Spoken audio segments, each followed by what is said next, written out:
السلام علیکم ورحمۃ اللہ وبرکاتہ۔ الحمدللہ رب العالمین والصلاة والسلام علی سید المرسلین وعلی آلہ واصحابہ اجمعین، اما بعد۔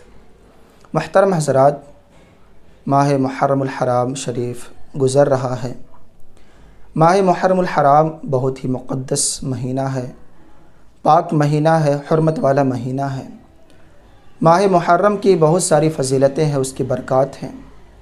اللہ رب العزت نے قرآن مجید میں ارشاد فرمایا، جس میں یہ ہے کہ اللہ تعالیٰ فرماتا ہے کہ اللہ تعالیٰ کے یہاں 12 مہینے ہیں، ان 12 مہینوں میں 4 حرمت والا مہینہ ہے۔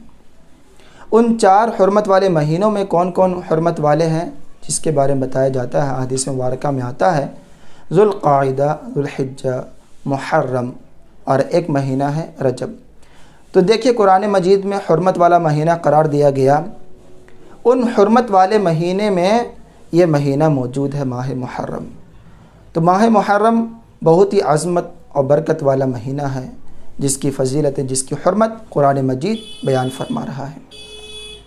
ماہ محرم میں ہمارا اسلامی سال کا آغاز ہوتا ہے، اسی مہینے سے اسلامی سال کی شروعات ہوتی ہے، اور اس مہینے میں بہت سارے واقعات رونما ہوئے ہیں، بہت ہی اہم واقعات رونما ہوئے ہیں۔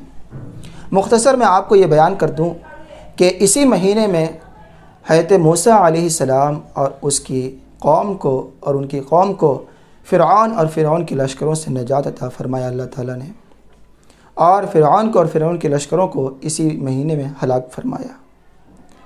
اسی طرح حضرت ابراہیم علیہ السلام کے اوپر بھی نمرود کی نار حضرت ابراہیم علیہ السلام کے اوپر گل گلزار بن گئی۔ اسی طرح اسی مہینے میں حضرت سلیمان علیہ السلام کی بادشاہت عطا ہوئی۔ اسی مہینے میں حضرت عیسیٰ علیہ السلام کو آسمان پر اٹھایا گیا۔ اسی مہینے میں حضرت عمر فاروق رضی اللہ تعالیٰ عنہ کی شہادت ہوئی 1 تاریخ کو۔ اسی مہینے میں حضرت امام علی مقام امام حسین رضی اللہ تعالیٰ عنہ اپنے 72 اپنے خاندان اہل بیت کے ساتھ کربلا کی سرزمین پر شہادت نوش فرمائے۔ تو دیکھیے یہ ماہ محرم بہت ہی تاریخی اہم واقعات سے لبریز ہے، بہت ہی اہم واقعات اسلام میں رونما ہوئے ہیں اسی مہینے میں۔ محترم حضرات، اسی مہینے کی 10 تاریخ کو یوم عاشورہ کہا جاتا ہے۔ تو یوم عاشورہ کی بھی فضائل بہت ہیں، جیسا کہ احادیث مبارکہ میں آتا ہے کہ یوم عاشورہ کو روزہ رکھنا چاہیے۔ حدیث پاک میں ہے، ہمارے نبی کریم صلی اللہ علیہ وسلم ارشاد فرماتے ہیں، صیام یوم عاشورہ احتسب علی اللہ ان یکفر السنۃ التی قبلہ۔ میں یہ گمان کرتا ہوں کہ عاشورہ کا ایک روزہ گزشتہ سال کے گناہوں کا کفارہ ہے۔ اور بھی اسی طرح حدیث مبارکہ میں موجود ہے کہ عاشورہ کا روزہ پچھلے سالوں کے گناہوں کو مٹا دیتا ہے۔ ہمارے نبی کریم صلی اللہ علیہ وسلم عاشورہ کا روزہ رکھتے تھے۔ جب ہجرت کے بعد مدینہ منورہ تشریف لائے تو وہاں پر دیکھے کہ یہودی لوگ پہلے بستے تھے، تو یہودی لوگ عاشورہ کے دن عید مناتے تھے، اس کی خوشیاں کرتے تھے۔ تو دریافت کیے، پوچھے، استفسار کیے، تو ان لوگوں نے کہا کہ اسی دن حضرت موسیٰ علیہ السلام اور ان کی قوم کو فرعون سے اللہ تعالیٰ نے نجات عطا فرمایا، تو اس کی خوشی میں موسیٰ علیہ السلام نے روزہ رکھا۔ ہم لوگ بھی اس دن کو عید مناتے ہیں، روزہ رکھتے ہیں، اور جو کچھ بھی اس میں کرتے ہیں وہ ان لوگوں نے بتایا۔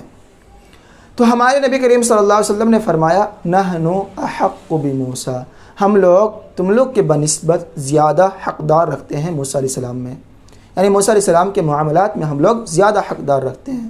تو ہمارے نبی کریم صلی اللہ علیہ وسلم یوم عاشورہ کا روزہ رکھے۔ پھر اس کے بعد صحابہ نے استفسار فرمایا، صحابہ نے پوچھا، یا رسول اللہ، یہودی لوگ بھی اس دن روزہ رکھتے ہیں، ہم لوگ بھی اس دن روزہ رکھتے ہیں، تو فرق کیا ہے؟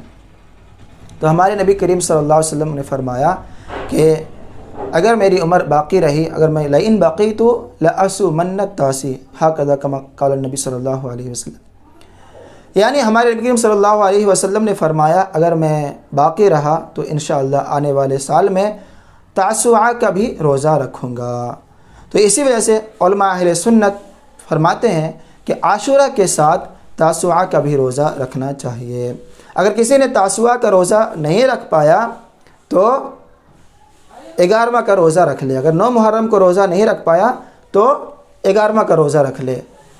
صرف ایک روزہ نہ رکھے بلکہ 2 روزہ رکھے، یا تو پھر 9-10 رکھے یا 10-11 رکھے، تاکہ یہودیوں سے مخالفت ہو جائے، دوسری قوم سے مخالفت ہو جائے۔